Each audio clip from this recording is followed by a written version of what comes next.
सबसे पहले तो आपको बताऊं, मेरी जन्मभूमि 26 जनवरी 15 अगस्त को कार्यक्रम होते हैं। दिमाग में भरा था कोई गीत, तो वही हमने वहां सुना दिया। हाँ। मैं समझा हारी बला में खा कही एक ना मानी। तो दिन से प्लानिंग करते थे कि आज मंगल है, हमें रात में निकलना है। कैसे निकलना है, क्योंकि घर से परमिशन नहीं रहती थी निकलने के लिए। तो दिन में खप्पर निकाले और एक साइड धीरे से निकाल के रख दिए। अरे दर्शन खजाए जटा शंकर नर नार, अरे महमाया पार से की महमाया पार, महमाया पार से की महमाया पार। बोले अब इसमें कुछ आपको देना भी पड़ेगा। हमने क्या देना पड़ेगा महाराज? बोले पेड़ा लगेंगे आपको। तो 1.25 किलो पेड़ा मंगाए, वहीं पेड़ा बंटवाए, वहीं से नामकरण हो गया। बचपन की बात है यार? हाँ, बचपन की नहीं, बात रही अपनी 10-11 साल की रहे होंगे जब। अच्छा। पढ़ाई के समय की। तो वहां मंदिर से ये नाम मिला। यही शब्द सुनने के लिए बेटा अपना जीवन संघर्ष में डाल देता जी।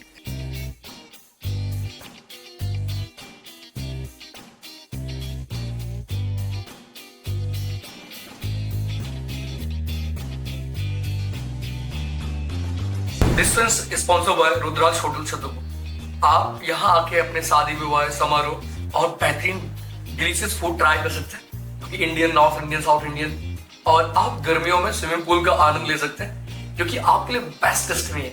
आप यहाँ आके अपने परिवार के साथ बेस्ट अकोमोडेशन लोकेशन पे आके अपना दिन और अपने गर्मियों के दिन को तरोताजा कर सकते हैं। आपके शादियों को और ही भव्य बनाने के लिए स्पेसियस जगह नियर रेलवे के पास आपके रिलेटिव सारे लोग पीजी टू आ सकते हैं, और आप बढ़िया और बेहतर स्पेस के साथ प्रॉपर डेकोरेशन नेचर के पास रह के अपने शादी को और बेहतर बनाए। This show sponsor by Rudraksh hotel Chhatarpur. Welcome to my talk. आज हमारे साथ one of the best guest, जिनका हमें बेसब्री से इंतजार था, जिन्होंने बुंदेलखंड के स्वरों को, बुंदेली की भाषा को कहीं और ऊंचाइयों तक लेके चले आए, और इनके गाने के और इनके लोकगीतों के चर्चे आपको आसपास के बुजुर्ग के हर एक क्षेत्र में सुनने को मिलेंगे। और इन्हीं किस्सों कहानियों के साथ उनके जीवन परिचय और उनके भविष्य और बुंदेली के प्रति रुझान के लिए हमारे साथ one of the best guest, हमारे प्रिय मिस्टर दशमुख भैया, दशरथ भैया जी का स्वागत है। बहुत बहुत धन्यवाद। आपको हसमुख जी के नाम से भी जानते हैं? जी जी। तो प्रश्नों के सिलसिले में मैं पहला प्रश्न आपसे आपके बचपन के बारे में जानना चाहूंगा कि आपने कैसे, क्या, कहाँ आपका रहना था और कैसे क्या आपने अपनी जर्नी को स्टार्ट करा। बहुत बहुत धन्यवाद। सबसे पहले तो माधव टॉक्स पूरी टीम के लिए जी जरूर, और माधव टॉक्स के जो भी सब्सक्राइबर हैं, जो भी इस चैनल को देखते हैं, सभी को बहुत बहुत धन्यवाद। धन्यवाद। बात आती है शुरुआत की कि कहाँ जन्म हुआ, कहाँ से शुरुआत हुई संगीत की। हाँ। तो मैं सबसे पहले तो आपको बताऊं, मेरी जन्मभूमि छतरपुर जिले के राजनगर तहसील में एक गांव पड़ता है विक्रमपुर, वहां हमारा जन्म हुआ। और साधारण से परिवार में हुआ, किसान परिवार में हुआ। पिताजी किसानी करते थे। बस ये है कि संगीत की लगन, संगीत की शौक अगर देखा जाए तो हमारे परिवार में, चाहे वो पिताजी हो चाहे माताजी हो, सभी गाते हैं। लेकिन मंचों का जो सिलसिला शुरू किया वो हमें ने किया। जी। तो वो कहते हैं ना कि जो संस्कार मिलते हैं, जो शुरुआत से देखा जाता है, जो परिवार में बच्चे देखते हैं, वही आगे जाके सीखते हैं। बस वही लगन लगी, धीरे धीरे करके हमें भी संगीत की लगन लगी, तो हम भी गुनगुनाने लगे। फिर थोड़ी और बड़े हुए, जब बड़े हुए तो स्कूल में आना जाना हुआ। हाँ। स्कूल में आना जाना हुआ तो स्कूल में 26 जनवरी 15 अगस्त को कार्यक्रम होते हैं। तो एक बार 15 अगस्त में कार्यक्रम वहां रखा गया, तो किसी ने कह दिया कि इनको गवाओ। उस समय पर रेडियो का जमाना हुआ करता था। सोशल मीडिया तो आज आ गई है कि हम अब देखते हैं। रेडियो का जमाना हुआ करता था, और रेडियो का जमाना तो ऐसा था कि जब रेडियो बजता था तो पता चला मोहल्ले के इकट्ठे लोग हो जाते थे। अच्छा। टीवी के जमाने में, मोबाइल के जमाने में, वो रेडियो के जमाने में। हाँ। तो उस समय पर रेडियो पर एक गीत सुना था हमने, और स्कूल में उस गीत के लिए हमसे कहा गया, तो हमें पता नहीं था कि हमें देशभक्ति गाना क्या गाना है। बस दिमाग में भरा था कोई गीत, तो वही हमने वहां सुना दिया। हाँ। कहे तो उस गीत की लाइनें सुनाए। जरूर जरूर, गुनगुना के शुरू करना चाहते हैं उसके साथ ही। वो गीत मंदोदरी और रावण प्रसंग था। क्या बात। और उसको विधा में अगर देखा जाए तो वो गारी थी। ठीक है, मुझे बहुत अच्छी लगी। हाँ। तो मैंने उस समय पर उम्र रही होगी शायद 8-10 के समथिंग। हाँ। तो उस समय पर वो गीत गाया। हाँ। उसकी लाइनें थी, अरे मैं समझा हारी बलम खा कही एक ना मानी। मैं समझा हारी बलम खा कही एक ना मानी। अरे बहन तुम्हारी गई थी देखो, बहन तुम्हारी गई थी देखो, सुबन के चतुर सयानी।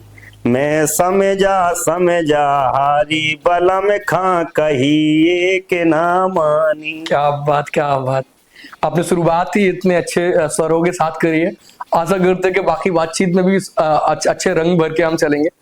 तो प्रश्नों के सिलसिले में मैं आपसे जानना चाहता हूँ कि जब आपने जीवन में संघर्ष के बाद जब आपने गाने के और आपने रुझान रखा, आपका फैमिली बैकग्राउंड भी रहा है, तो मैं जान पा रहा हूँ कि रेडियो के ज़माने से आपके घर में ये चला आ रहा है और आप इस सोशल मीडिया के ज़माने में आ गए।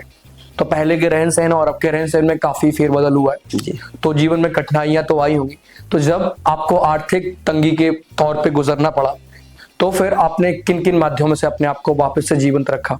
तो आपने क्या काम किए उस समय? आज तो हालांकि सब सुविधाएं हो गई, मोबाइल भी हो गया है, हाँ।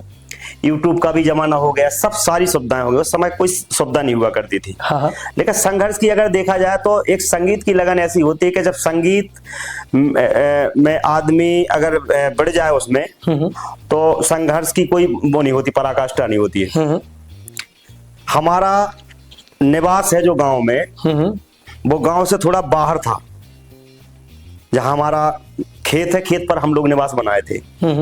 और गांव में शनिवार और मंगल के दिन सुंदरकांड वगैरह भजन कीर्तन मंदिर में हुआ करते थे।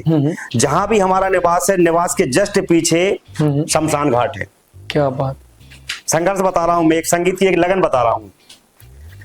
तो उस शमशान घाट, घर से हम गांव को जब जाते थे तो शमशान घाट में निकलने में हमको दिन में भी डर लगता था, दिन में भी नहीं निकल पाते थे। लेकिन जब संगीत की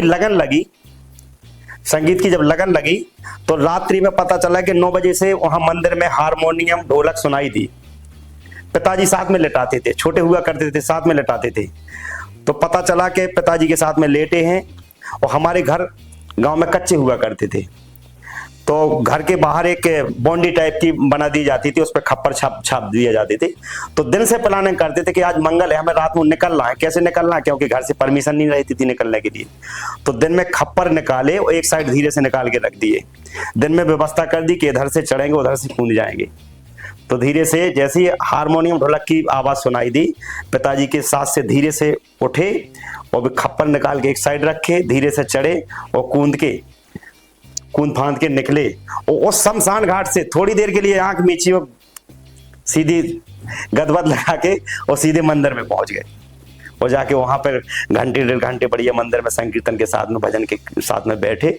और बैठने के साथ में बढ़िया बस जैसे वो हुआ।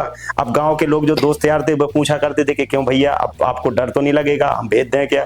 तो संकोच में भी नहीं कहते थे कि हमको भेज दो। अगर ये कह देंगे तो फिर ये कहेंगे यार ये तो बलाए है, हमें परेशानी में डालते हैं। तो बड़ा कर लो जी करके जी हम कह देते थे कि नहीं नहीं कोई बात नहीं, हम चले जाएंगे।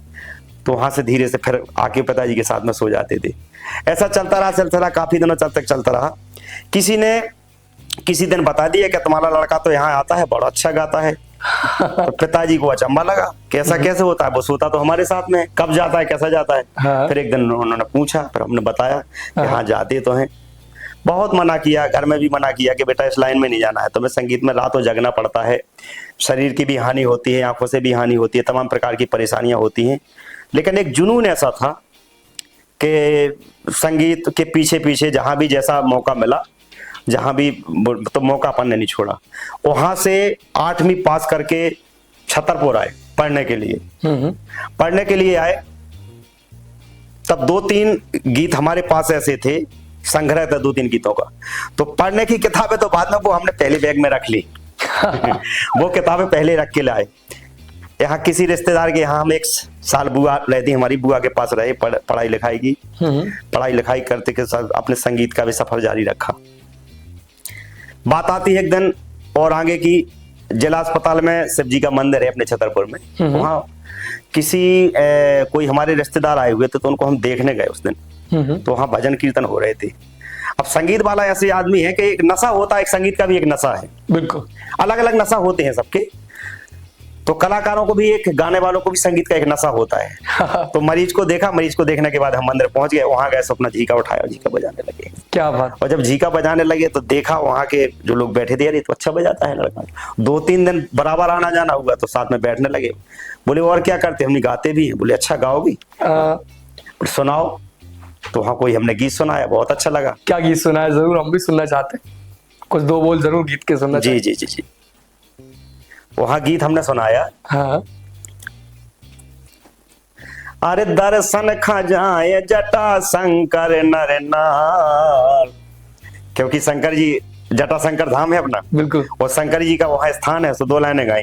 अरे दर्शन खा जाए जटा शंकर नर नार, अरे महिमाया पार शिव की महिमाया पार, महिमाया पार शिव की महिमाया पार।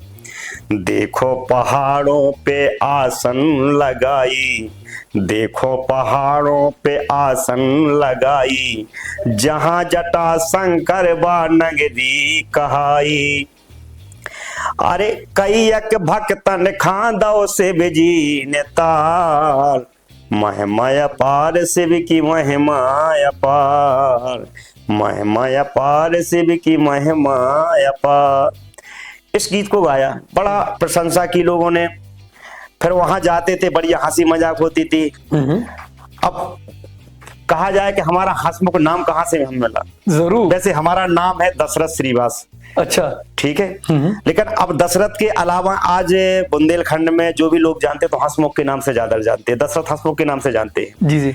तो वहाँ बैठते थे, हंसी मजाक होती थी, मुस्कुराहट चेहरे पे हमेशा रहती थी, क्योंकि बचपन का समय था, कोई टेंशन नहीं थी, बढ़िया उस समय से जी रहे थे।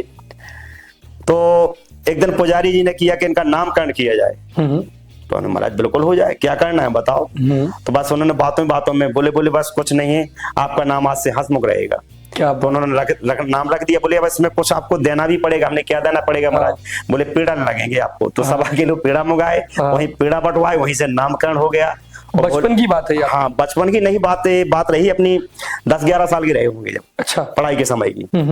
तो वहां मंदिर से नाम मिला हंसमुख, और आज वो नाम हंसमुख के नाम से सबको हंसा रहा है वो। सबके जितने भी उजड़े चेहरे हैं सबको हंसा के अभी तक चल रहा है। जी जी जी।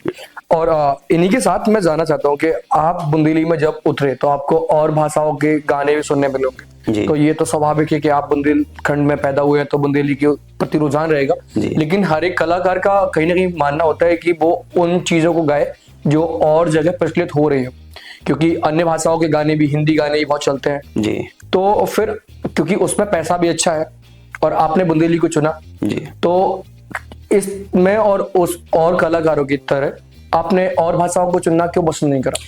देखिए ऐसा है कि हम बुंदेलखंड में पैदा हुए हैं। जब बुंदेलखंड में पैदा हुए तो पैदा होने से लेकर के ये हमारे आपके संस्कारों में है ये चीजें। बुंदेली गीत क्या है? बुंदेली गीत अपने संस्कार गीत है। बिल्कुल, चाहे वो शादी का हो, चाहे चौक समारोह का हो, चाहे कुआ पूजन का हो, कहीं का भी आप उठा के देख लें तो वो अपने संस्कारों में रहते, तो इनको ज्यादा मेहनत नहीं करने पड़ती है।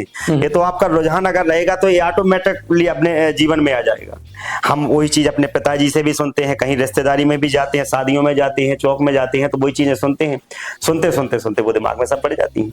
कहने का मतलब ये है कि आप अपनी मातृभूमि के प्रति प्रेम और साथ में उनके बचपन से ये वार्तालाप निकली, बुंदेली की पूरा परिवेश आपका रहा जी। तो आप उसके साथ में उसको आपने ढाल लिया और उसमें थोड़ा कम मेहनत करनी पड़ी आपको। जी। तो वो आपके लिए सरल था और कहीं ना कहीं आप इसको गौरव के तौर पे भी अपनाना चाहते हैं, फिर आप केवल चल रहा है तो इसके साथ चलना चाहते हैं? नहीं, हमारा गौरव है बुंदेली। बुंदेली हमारा गौरव है। हम तो यहाँ से लेकर के दिल्ली भी गए हैं, मथुरा वृंदावन भी जाते रहते हैं, तो जहां भी जाते हैं लोगों को भाषा समझ में आए या ना आए, लेकिन बुंदेली का जो रस है ना, बुंदेली का जो रस है। अब लोग कहते हैं कि बुंदेली में कई लोग ऐसा है कि आजकल लोग पढ़ लिख करके कहीं बाहर चले गए या शहर में बस गए तो उनको ये लगने लगता है कि हम बुंदेली बोलेंगे तो कहीं हमारी हेटी तो नहीं हो रही है। लेकिन बुंदेली जो आत्मसम्मान वाली चीज है, ऐसे शब्द हैं, ऐसी बुंदेली हमारी आओजू, ब्राजोजू, हाउ यू, क्या बात है ना। क्या तो बात ऐसी मिठास है कि दिल गदगद हो जाता है इन चीजों से सुन करके। क्या बात। तो बुंदेली कहीं से लेके कहीं तक खराब नहीं है, बस उसको पेश करने का एक तरीका हो।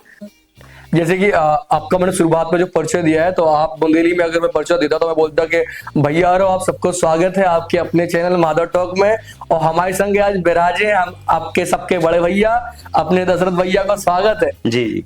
और बुंदेली का भाषा में आप उसको मर्यादा और बेमर्यादा तरीके से वो स्पष्ट तौर पर दिखती है, और जबकि अंग्रेजी में ये शब्द है कि आप अगर किसी को अगर तुम करके बोलते हैं तो यूं ही इस्तेमाल किया जाता है। जी जी। तो और बुंदेली में ये है कि हम उसको कई तरीके से इस्तेमाल कर सकते हैं। जी जी। छोटे को नाम लेके, बड़े को आप करके, है ना, और छोटे को तुम करके भी बोल सकते हैं या फिर आप करके, तो और मर्यादा में काफी है, छोटे भैया बड़े, तो हम बिना नाम के भी उनको बुला सकते हैं। जी जी। और तो यही रस है, तो रस के साथ आप अपने जीवन को व्यतीत कर रहे हैं, बड़ा अद्भुत है।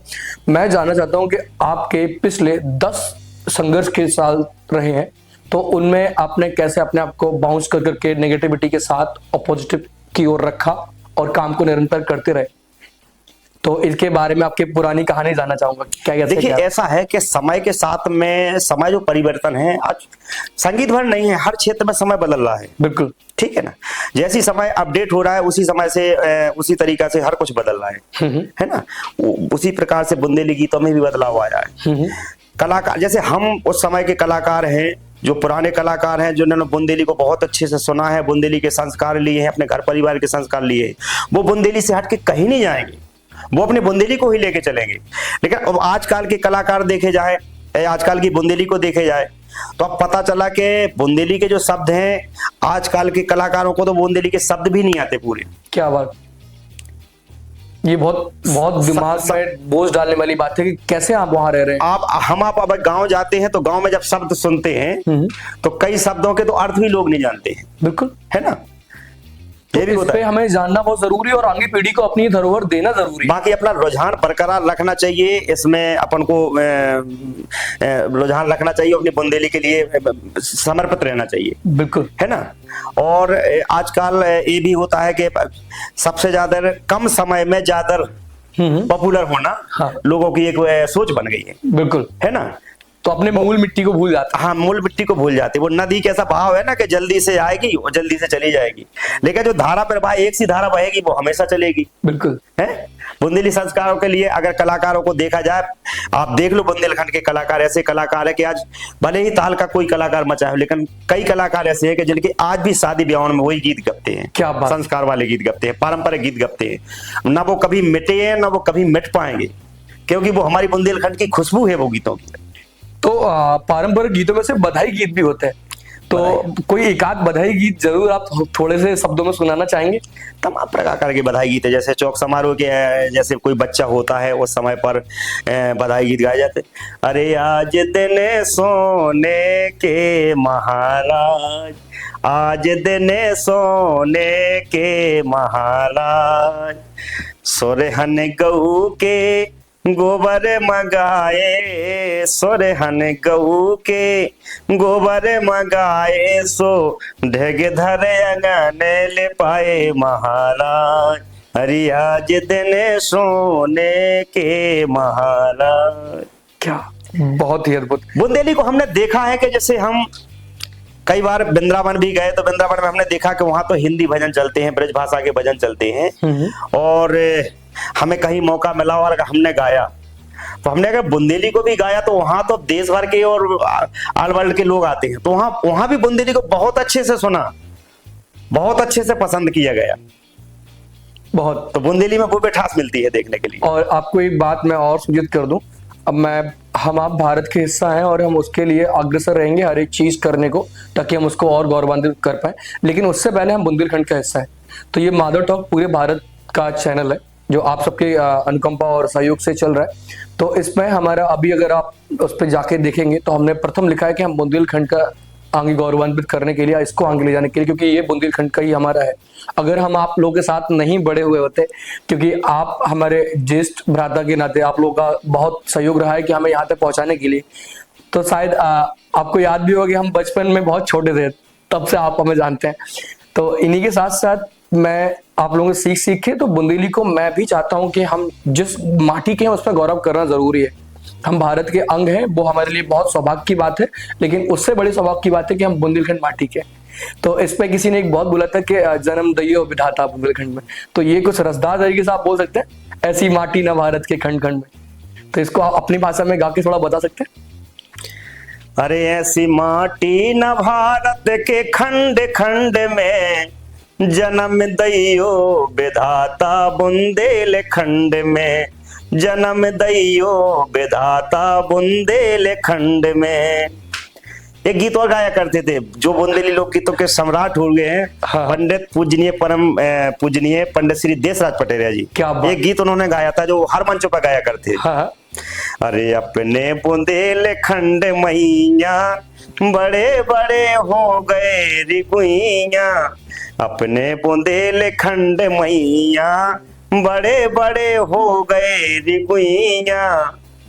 अरे और छोर जा को ना और छा कहाओ, मधुकर की रानी ने प्रभु को रिझाओ। ये बुंदेलखंड है वो। क्या बात। अरे ल्याई राम राजा खकैया, 8 महीना 27 दिन में ओरछा से अयोध्या से लेके ओरछा पुख्य नक्षत्र में रानी कुंवर गणेशी क्या बात। राम राजा खा लाई थी। अरे ल्याई राम राजा खकैया, बड़े बड़े हो गए रिघुइया, अपने बुंदेलखंड मैया बड़े बड़े हो गए रिघुइया। वो अपने बुंदेलखंड की अगर बात कही जाए, देखो खजुराहो के मंदिर है जारी, जो विश्व में जाने जाते हैं। क्या बात। वो पन्ना में निकरत है हीरा हजारी, पन्ना में निकरत है हीरा हजारी, आबे विदेशी खैया बड़े बड़े हो गए रिगुइया। और चले जाओ, एक लाइन और सुना। जरूर जरूर। चित्रकूट देखो है पावन पुनीता, जहां रहे आकर के राम लखन सीता, बैठे बट वृक्षन की छैया बड़े बड़े हो गए रिगुइया। क्या और बात। ऐसी बुंदेलखंड में तुलसीदास हाँ। जिसको संसार जानता है, हाँ। रामायण लिख गए हैं महाकवि तुलसी, भवसागर तर भेखा बना गए पुलसी। क्या बात। जिन्हें मैंने तेरे लो की सैया बड़े बड़े हो गए रिगुइया। क्या बात, अद्भुत। आप बुंदेली को इस तरीके से लेके चल रहे हैं, बहुत धरोहर है कि हमें संभाल के रखनी है। लेकिन आप आज के युग में काफी नए कलाकार उभरे हैं जो कि इसको आगे ले जाने का प्रयत्न कर रहे हैं। तो उसमें हमारी बहन कविता शर्मा भी है, क्योंकि वो आप लोगों से सब लोग सीखे हैं। आप पंडित श्री देशराज पटेरिया जी के बारे में बता रहे थे, वो देवलोक जा चुके हैं, लेकिन हाँ उनका प्रभाव आज भी जीवंत है। जगह जगह हर जगह हर कलाकार के दिल में उनके लिए जगह मिलेगी। और कहीं ना कहीं कोई कितना भी अगर बुंदेलखंड से बिलीव करता है तो कहीं ना कहीं ऐसा नहीं है कि पटेरिया जी से अछूता रहेगा वो कलाकार। बिल्कुल बिल्कुल, है ना।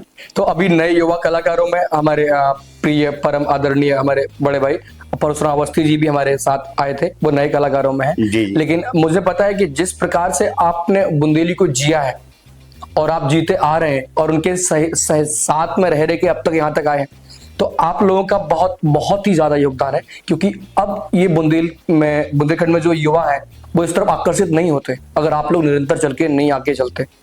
तो हम चाहते हैं कि हम अपनी भाषा और अपनी मिट्टी और अपने माहौल में बड़ा गौरवान्वित एहसास जो करते हैं वो अगली पीढ़ी तक दे के जरूर जाना चाहिए, क्योंकि हमारी धरोहर है। तो इन्हीं के साथ साथ मैंने सुना है कि बुंदेली के आप जो परिवेश में आप रहते हैं, तो यहाँ कैसा खान पान है बुंदेली में, और कैसे घर मकान होते हैं, कैसा माहौल होता है, थोड़ा कुछ गाँव के किस्से के बारे में जरूर हमारे दर्शकों को जरूर सुनना चाहेंगे कि आप किस परिवेश में रहते हैं। बुंदेलखंड का परिवेश तो भैया इतना बढ़िया है हाँ। कि अगर देखा जाए तो ना तो उस समय पे पंखा की, ना कूलर की, ना आपकी एसी की कोई जरूरत नहीं पड़ती। आज भी हम आप गांव में पहुंच जाएं तो ये लगने लगता कि यहीं बस जाएं। हाँ। जाने को मन नहीं करता। हाँ। कोई समय था कि जब लगा करता था कि हम शहर जाएं, शहर में बस जाएं। लेकिन आज शुद्ध अगर खाना है, शुद्ध रहन सहन देखना है, शुद्ध ऑक्सीजन चाहिए तो वो गाँव के अलावा कहीं नहीं मिल पाती है। क्योंकि शहरों में तो प्रदूषण है, बिल्कुल। यहाँ शुद्ध कुछ नहीं मिल पाता है, चाहे खान पान की बात आए और चाहे रहन सहन की बात हो। लेकिन गांव में अगर देखा जाए तो लगभग काफी हद तक गांव में आज भी शुद्ध मिलता है हम आपको। तो मैंने सुना है कि आप जब मध्य में रहे, जब आपने इसको निरंतर आप यूट्यूब पे आपने जब जर्नी स्टार्ट करी, उस टाइम पे आपको काफी चुनौतियों का सामना करना पड़ा, क्योंकि आप एक तो अपने जीवन यापन के लिए संघर्ष में थे, क्योंकि आपके माता पिता का कहीं ना कहीं ये भी था कि उन्होंने मैं आगे चल के कुछ बड़ा हासिल नहीं करा, तो उन्हें थोड़ा भय भी था कि कहीं ऐसा ना हो कि इसमें आप अटक जाएं। और जैसे आपने बोला कि बचपन में वो मना करते थे क्योंकि ये रात दिन जगने वाला काम था, लेकिन आपने जब यूट्यूब पे आना चालू किया और आपने कैसे भी संसाधन के साथ में अपने को पब्लिक करा, लोगों से जुड़े, तब आप कार्यरत थे। तो उस दौर को और इस दौर में काफी अंतर तो है, लेकिन वो बीच में जो संघर्ष के काफी दिन गए, तो जो युवा कलाकार इसमें आना चाहते हैं और जिसको पर्दे पे देख के अभी बड़े मुस्कुरा रहे होंगे कि यार ये बड़ी अच्छी जिंदगी है, तो ये जिंदगी का असली सच क्या है? इस पर संघर्ष बहुत होता है। हाँ। हमने बहुत संघर्ष किया है। हाँ। पहले हमारे पास में केवल मोबाइल से शुरुआत में जब यूट्यूब का जमाना था, सन 13-14 की बात है, तो सबसे पहले हमारा वीडियो कन्हैया कैसेट से डाला गया था। हमें बड़ी खुशी हुई थी, जहां भी हम जाते थे दिखाते थे हमारा भी गाना यूट्यूब पर है, देखो। ठीक है। इसके बाद में फिर मोबाइल का जमाना आया धीरे धीरे, तो मोबाइल से वीडियो बनाते थे, डालते थे। पता चला रात्रि में कार्यक्रम चल रहा है तो कई कलाकार गा रहे हैं, हम वीडियो बना रहे हैं बैठे बैठे। संघर्ष किया, यूट्यूब चैनल तैयार किया। तैयार करने के बाद एक कभी नहीं सोचा था कि हमें यूट्यूब से भी पैसा मिलेगा। उस समय पे हमने कभी नहीं सोचा था। संघर्ष जारी रखा, लेकिन दोनों चीज की शौक रखी कि हमारे सोशल मीडिया पे हमारे गाने जाएं, हमारे नाम से चैनल हो और हमारे गाने हो, है ना। जब धीरे धीरे संघर्ष करते रहते ताकि आप और लोगों तक पहुंच पाए और अपनी बुंदेली भाषा का और प्रचार प्रसार करें। उसका फायदा मिला।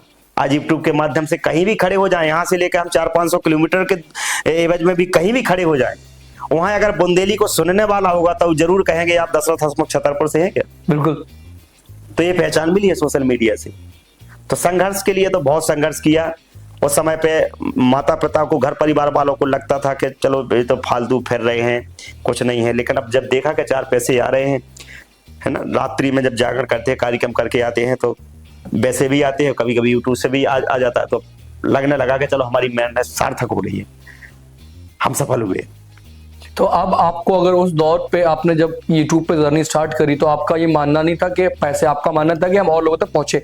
लेकिन अब जब वो आ रहा है तो अब घर वाले भी आपको संगीत के लिए अब ज्यादा वो नहीं कहते होंगे, उनको पता है कि 2 पैसे आ रहे हैं, वो कर रहा है।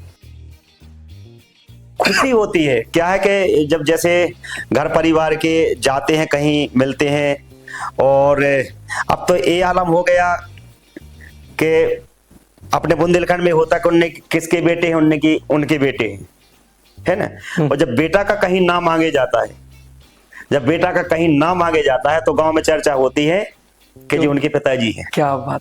और यही शब्द सुनने के लिए बेटा अपना जीवन संघर्ष में डाल देता है जी, कि कल के दिन उसके पिता को ये बोला जाए कि आप उनके पिता हैं, तो वो एक क्षण ऐसा भावुक होता है कि उस करने के लिए ही आज के युवा अपने आप को आग में डाल के झोंक के अपने आप को संघर्ष के साथ काम करना चाहते हैं। तो मैं आपके फ्यूचर के, भविष्य के कुछ प्लान्स के बारे में जानना चाहता हूँ कि आप इसको कहाँ तक ले जाना चाहते हैं और आप इसके साथ और क्या कुछ करना चाहते हैं। आपके क्या भविष्य के आपके प्लान हैं जो आप इसके साथ करना निरंतर चाहते हैं? आप इसका उद्देश्य क्या है, इसके बाद आप क्या करना चाहते हैं?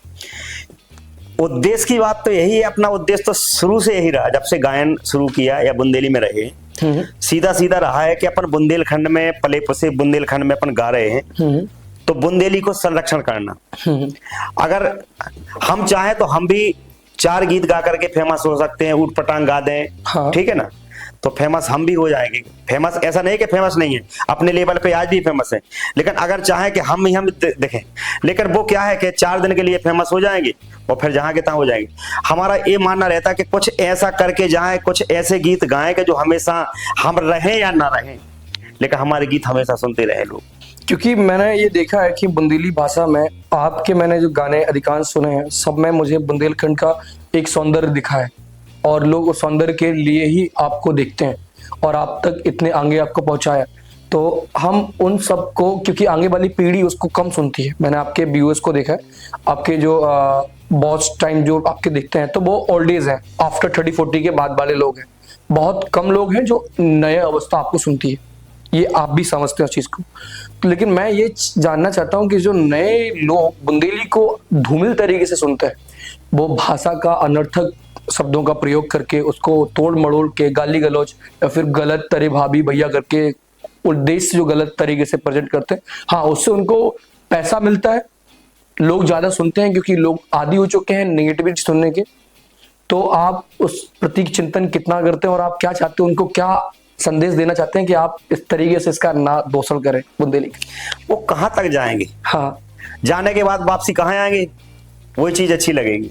जैसे हम गांव से निकल करके यहाँ आए, ठीक है, बहुत खुशी होती थी हम शहर जा रहे शहर जा रहे शहर जा रहे, लेकिन अब जब गांव जाते हैं तो अच्छा लगता है। तो वो कहते हैं कि दूर के ढोल सुहावने होते हैं, भले ही अच्छा लग रहा है, लेकिन जो नेचुरल अपनी बुंदेली है, जो आनंद है, जो प्रेम है, जो रस है, वो केवल शुद्ध बुंदेली में मिलेगी भैया। शुद्ध बुंदेली में रस मिलेगा हम आपको। मान सम्मान जो बुंदेली में मिलता है, बुंदेली गीत तो वो है कि बुंदेली गीत में अगर मर्यादा के साथ में अगर हंसाने पे आ जाए तो इतने लोग हंसते हैं कि जीवन उम्र मतलब याद रखते हैं। और बुंदेली गीत वो है कि अगर रुलाने पे आ जाएंगे तो आंसू बंद नहीं होंगे। बुंदेली गीत वो है। और वीरता की अगर बात आ जाए तो वीरता में तो बात ही अलग है। आला उदल की कहानी, जैसे आला उदल गाया जाए तो अपने आप वीरता आदमी में सुनने के बाद आ जाती है, ऐसी बुंदेली गीतों में है। कोई हंसी वाला गीत चल रहा है, पता चला मजाक वाला गीत चल रहा है, बिल्कुल मर्यादित गीत चल रहा है, तो इतने लोग हंसेंगे कि बिल्कुल उसमें डूब जाएंगे। रोने वाली जैसे बिटिया की विदाई गीत, मान लो कोई विदाई गीत है, अब उसमें खो जाते लोग। मैंने ये देखा कि कई बार जितने श्रोता बैठे हैं तो श्रोताओं की आंखों से आंसू गिरते हैं विदाई गीत जब हम गाते हैं। जब करुण कहानी, कोई भी कहानी ऐसी पेश की जाती है ना, तो दिल को झकझोर देती है। और सच्चाई जब आती है, सच्चाई में वो वजनदारी होती है। कोई भी चीज की सच्चाई जब अपन रखते हैं ना गीतों के माध्यम से, तो लोग उसमें जब डूब जाते हैं ना, तो अपने आप गाने वाला हो चाहे सुनने वाला हो, आंसू गिरने लगते। वो संगीत है हमारे बुंदेलखंड का। लेकिन इनको क्या कहना चाहेंगे जो इस भाषा को बिहारी भाषा टाइप बनाना चाहते हैं? क्योंकि आप माने नहीं माने, भोजपुरी भाषा में वहां पे भैया भाभी वाले ही गाने चलते हैं, जो कि कहीं ना कहीं लोग उसके प्रति एक नेगेटिविटी, क्योंकि हम युवाओं को दे क्या रहे हैं, हमारा इस वार्ता का कुछ ना कुछ रुझान ये भी है कि हम आगे वाली पीढ़ी तक ये बातें पहुंचाएं कि हम कितने गौरव के साथ अपने आप को भाषा और संरक्षण और हमारे वीर यहाँ रहे हैं, तो हमें उन तक पहुंचानी है, क्योंकि वो आगे तब जाएगी जब हम उन तक पहुंचाएंगे। तो इन लोगों के प्रति आपका क्या कहना है जो इस भाषा को अमर्यादित तरीके से प्रस्तुत करते हैं, क्योंकि इनका प्रभाव कहीं ना कहीं हमारे आगे वाली पीढ़ी पे पड़ता है? देखिए ऐसा है, अगर परमात्मा की कृपा से अपन को ये वाणी मिली है, हाँ, और साथ में संगीत भी दिया है परमात्मा ने, हाँ, तो ये ऐसी जगह अपन को यूज करना चाहिए कि भविष्य में आने वाली, चाहे वो महापुरुषों की कहानी हो, चाहे हमारे कोई देवी देवताओं की कहानी हो, कुछ भी हो, ऐसे हमको ऐसा करना चाहिए कि आगे भविष्य में आने वाले कोई लोग याद करते रहे। बिल्कुल। तो मैं चाहता हूं कि आपने बुंदेली को इतने करीब से देखा है और आप उसके सौंदर्य के वर्णन बड़े विस्तार से करते हैं, और आपके स्वर के सारे लोग दीवाने हैं। यूट्यूब से देखा जाए, आपके कॉन्सर्ट देखे जाए, मैं चाहता हूं कि हमारे जो वीर भूमि महोबा में जो हमारे परम सूरवीर रहे हैं, उनके लिए कुछ चंद लाइन अगर अपने भाषा में बोल पाए तो हमारे दर्शकों, माधव परिवार को बहुत अच्छा लगेगा। जी बिल्कुल बिल्कुल बिल्कुल। अपने बुंदेलखंड में बुंदेली गीतों के साथ साथ में जैसे आला कहा जाता है, आला खंड भी बहुत प्रसिद्ध है, लोग बहुत सुनते हैं। सावन के महीने में तो अधिकतर सुना जाता है, हाँ, क्योंकि कजली का मेला लगता है ना। तो मैं 4 लाइन वही सुना रहा हूँ। जरूर। सुमिरन करके नारायण को जगदम्बा के चरण मनाए, करो लड़ाई अब मलखे की, अब रे कुंवर यादवाराए, भगे सिपाही बौरी गढ़ के, सूरज घोड़ा दियो बड़ाए, जाके पहुंचे नर मलखे पे, ओ मलखे को कड़ी सुनाए, कही हमारी मलखे मानो अब लौट महोबे जाओ, बोले मलखे सूरज मलते तुम बहनोई लगो हमार, सुमरन करके नारायण के जगदम्बा के चरण दबाए, सुमरन करके नारायण को जगदम्बा के चरण दबाए। क्या बात! आपने माने नहीं माने लोगों को ये बहुत ही अद्भुत तरीके से जो कुछ शब्दों में आपने जो प्रयोग रखा है, बेहतरीन। मैं चाहता हूं कि आप इन रचनाओं को जो निरंतर आप लोगों के सामने प्रस्तुत करते आ रहे हैं, इस पे आप और ही अथक प्रयास करके युवाओं तक जरूर जुड़े। मैं चाहता हूं क्योंकि अगली पीढ़ी इसको सराह के रखे, ये बहुत आवश्यक है। मैं एक पंक्ति हमारे महाराज छत्साल के बारे में जरूर सुनना चाहूंगा। उनके विषय के बारे में भी आप बड़ा रोचक दिलचस्पी रखते हैं, तो बुंदेली में कहते हैं कि थोड़ा सा उनके छत्ता दौरे राजबाला में सुनना चाहूंगा आपसे जरूर। 36 साल के लिए मैं 2 लाइनें गा रहा हूँ। हाँ, क्योंकि मेरे पिताजी ने ये आग्रह करा था कि दशरथ भैया से ये 2 लाइन जरूर सुनने का। पूजनी पटेल जी ने गाई थी। जी जी। अरे देखो देखो चरित्र छत्रसाल को, वीर बुंदेला के लाल को। देखो देखो चरित्र छत्रसाल को, वीर बुंदेला के लाल को। छत्रसाल की तो कहानी अलग है। छत्रसाल के नाम से तो ये बुंदेलखंड उन्हीं का बनाया हुआ है। जी, ये तो आप बिल्कुल सही बोल रहे हैं आप। लेकिन कहीं ना कहीं मैंने और भी ये चीज देखा है कि आप इन चीजों के साथ अपने आप को लेके आगे चल रहे हैं। तो मैं जानना चाहता हूँ कि आप आने वाले कुछ टाइम में जो आपका समय जो आप दे रहे हैं, तो आप संगीत लोगों तक कैसे पहुंचाएंगे? क्या आपका विचार है कि आप म्यूजिक क्लासेस या फिर कुछ संगीत का कार्यक्रम करके लोगों को और प्रेरणादायक बनाना चाहते हैं, या आपके कुछ विषय में कुछ ऐसे हैं? आपके भविष्य के फ्यूचर प्लान क्या, लक्ष्य क्या है आपके? आप कब तक अपने आप को आगे ले जाना चाहते हैं? देखो संगीत का ऐसा है कि संगीत का चाहे वो गाने वाला हो चाहे सुनने वाला हो, जिसको शौक है। हाँ। आज भी जैसे कई युवा आते हैं कि भाई साहब हमें आपकी संगति चाहिए या हमें वो चाहिए, तो जहां भी जैसा समय मिलता है तो सबके लिए खुद वो है भाई। ये ऐसी चीज तो है नहीं कि हमें कोई बांध के ले जाना है। जो जितनी जैसे हमारे जो वरिष्ठ कलाकार हुए उनके द्वारा जो गाए गए हैं, उनका सुन सुन के हम लोग कलाकार बने हैं, हम लोग गा रहे हैं। तो हम कहा हमारा सुन के कोई गाए जो हमारा अच्छा लगे। तो आपने किन्हीं के जीवन में थोड़ा सा रंग भरे, आपके कोई ऐसे हैं जिन तक आपने पहुंचे? आप अभी संगीत के माध्यम से आपने जो टीम विस्तार की रखी है, जो आपके अहम अंग हैं आपके इस जर्नी के, तो आपका उद्देश्य मैं जानना चाहता हूं कि क्या आप और लोगों को भी जो आपसे जुड़ रहे हैं, तो उन तक किस माध्यम से आप पहुंचाना चाहते हैं? आपके लक्ष्य क्या है? देखो, एक बुंदेली के लिए अगर हम अपने संस्कार गीत, अपने पारंपरिक गीत, अपनी बुंदेली को लेके चलेंगे, तो आपने जहां कल्पना भी नहीं की होगी, वो समय आने पर आपने आप बुंदेली वहां तक पहुंचा देगी। हमने भी कभी कल्पना नहीं की थी जहां जहां हम पहुंच रहे हैं। और जहां अच्छे सुनने वाले, ऐसा नहीं है कि आज भी नहीं है। आप जो कह रहे थे ना कि हमारे यूट्यूब पर जो है एजेड लोग है ज्यादा सुनते हैं। हाँ। तो निश्चित है वो सुनते हैं, वो सुनते हैं। अगर एक गाना हमारा डला तो उनको हमारे इंतजार में रहते हैं कि दशरथ भैया का गाना आएगा तो वहां सुनना ही सुनना है। युवा सुने ना सुने, लेकिन बुंदेली से जो अधिक प्रेम करने वाले हैं वो आज भी सुनते हैं, वो सुनते रहेंगे। ऐसे कई श्रोता आज भी मिलते हैं, बाहर जाते हैं, यहाँ लोकल में जरूर कोई ऐसे क्षेत्र हैं कि जो नहीं सुनते हैं, लेकिन बाहर अगर जाते हैं तो कई क्षेत्र ऐसे भी हैं कि जो छतरपुरी लोकगीतों को, बुंदेली लोकगीतों को, अच्छे लोकगीतों के श्रोता आज भी हैं, जो पहले से इंतजार करते बैठे मिलते हैं और हमेशा बैठे रहते हैं सुबह तक। मैं आपसे वही चीज कह रहा हूँ कि आप नए बुंदेली को इतने आगे तक लेके आए और आपका बड़ा ही योगदान रहा है। तो आपके कुछ अहम मित्रों में से मैं जानना चाहता हूँ कि आपके जीवन में सबसे ज्यादा सहयोग, या फिर आप किस मित्र के साथ अपने आप को बहुत ही शांत एहसास करते हैं? क्योंकि जीवन के उथल फुथल में कहीं ना कहीं आप रुक जाते हैं। तो मैं जानना चाहता हूँ कि आपको ऐसा कौन सा मित्र है जहाँ आपको साथ रह के थोड़ा आनंद की अनुभूति हो?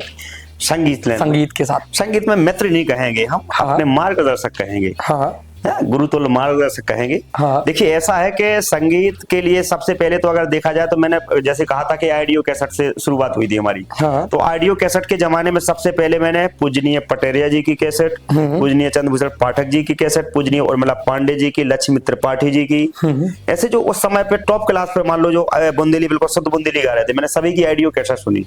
तो ये मार्गदर्शक हमारे रहे हैं। इसके बाद में पटेरिया जी के भतीजे पूजनीय जयप्रकाश जी पटेरिया, उनके साथ में बहुत लंबा सफर हमारा रहा है। और अभी भी हम बीच बीच में जाते रहते हैं जब भी जैसा समय मिले। तो उनका मार्गदर्शन रहा, क्योंकि अच्छी कार्यक्रम वो करते हैं, अच्छी मंचें रहती हैं उनकी, तो उनका मार्गदर्शन रहा है। तो विशेष सहयोग तो स्वाभाविक है कि जहां से अपन को कुछ ना कुछ मिला है सीखने के लिए या मंच के अनुभव। भाई हमने संगीत की क्लास वैसे तो कोई सीखा नहीं, बुंदेली में तो कलाकार ऐसे ही बन जाते। बिल्कुल। बुंदेली में कलाकार, कई कलाकार ऐसे हैं कि जो क्लासिकल से बहुत दूर हैं। बिल्कुल है ना, संगीत हमारी जरूर नहीं है, क्लासिकल कलाकारों के साथ में नहीं सबके सही रही है, लेकिन हमने क्लास अटेंड नहीं की है कोई, लेकिन ये है कि संगत जरूर की है और संगत से भी कुछ ना कुछ मिलता है। बिल्कुल है तो संगत हमने की है, अच्छे कलाकारों की संगति की है ना, तो उनसे सीखा है। बिल्कुल बिल्कुल। आपके साथ बात करके बहुत अच्छा लगा और हम आशा करते हैं कि आप जिस प्रकार से बुंदेली को इतने आगे तक लेके आ रहे हैं और साथ में लोगों के साथ आपका जो सन्मय बना हुआ है और आप अपनी कला को लोगों तक विरासत के तौर पे भेजते जा रहे हैं ताकि लोग और आकर्षित हों। आशा करते कि माधव परिवार के साथ आपको अच्छा लगा होगा। हमें भी बहुत अच्छा लगा कि आप जैसे युवा हाँ आज देश के लिए कर रहे हैं, देश के साथ साथ में प्रथम दृष्टया आप अपने बुंदेलखंड का महत्व दे रहे हैं। जिस मिट्टी में आप पैदा हुए इस मिट्टी को नहीं भूल रहे हैं। जी जी। इसलिए आप सभी बधाई के पात्र है, पूरी टीम आपकी। जी जरूर। बहुत खुशी हुई कि कम से कम आप बुंदेली को लेके चल रहे हैं। कई ऐसे हैं कि जो मान लो निकल गए, बुंदेलखंड से निकल गए तो वो बुंदेलखंड ना देख करके भी ऊपर काम कर रहे हैं, लेकिन आप बुंदेलखंड को भी लेके चल रहे, बुंदेलखंड की संस्कृति को भी लेके चल रहे हैं। इससे बड़ा हमारा स्वाभिमान क्या होगा। मुझे बहुत पूरी टीम माधव टॉक्स जो आपका पूरी टीम है, पूरी बधाई के पात्र है। जी जरूर। तो अपनी भाषा में हम लोग विराम देते हैं कि भैया आ रहा हूँ आज के लिए इतना ही, और हमारे दशरथ भैया का हम इजाजत दें और फिर जरूर उनसे भेंट हुए और दशरथ भैया भी आपसे कुछ क्या वो चाहते हैं तो जरूर उनके शब्दन में आप बहुत बहुत धन्यवाद है। और आप लोग सुनो, ये चैनल का भी सुनियो माधव टॉक्स का, और बहुत अच्छी मेहनत के साथ में ये काम कर रहे हैं, तो ये चैनल का सुनो आप लोग, इसको प्यार दो, क्योंकि ये छोटे छोटे युवा बच्चे हैं वो इतनी मेहनत कर रहे हैं, तो बिल्कुल इनकी मेहनत का लेकिन आप लोग प्रेम दो। इस चैनल का सब्सक्राइब करो, लाइक करो और कमेंट जरूर करना, जहां अच्छा लगे सो कमेंट करना, जो कमी हो उसके लिए भी आप लोग सजेस्ट करना। बहुत बहुत धन्यवाद। और भैया आ रहा हूँ, भैया का सब जना जानत है, ये परिचय के मोहताज नहीं है, लेकिन जो को नहीं जानत हो तो दशरथ भैया के नाम से यूट्यूब में चैनल है, उसमें भर भर के बुंदेली बातें हैं, गाना है, संगीत है, आप बड़ो आनंद ले सकत और अपने जो बुंदेली से बिछड़ गए लोग उन तक ये वीडियो भैया की भेज के उन तक अपने बुंदेली को गौरव का आगे बढ़ा सकत। आज का धन्यवाद, आप सबके मिलके बहुत अच्छा लगो। आशा कर रहे कि हम आप लाने और ऐसे अच्छे कलाकार और अच्छे लोग के साथ आपके साथ आए, तो माधव परिवार का आज के लाने इजाजत दो। जय श्री सीताराम।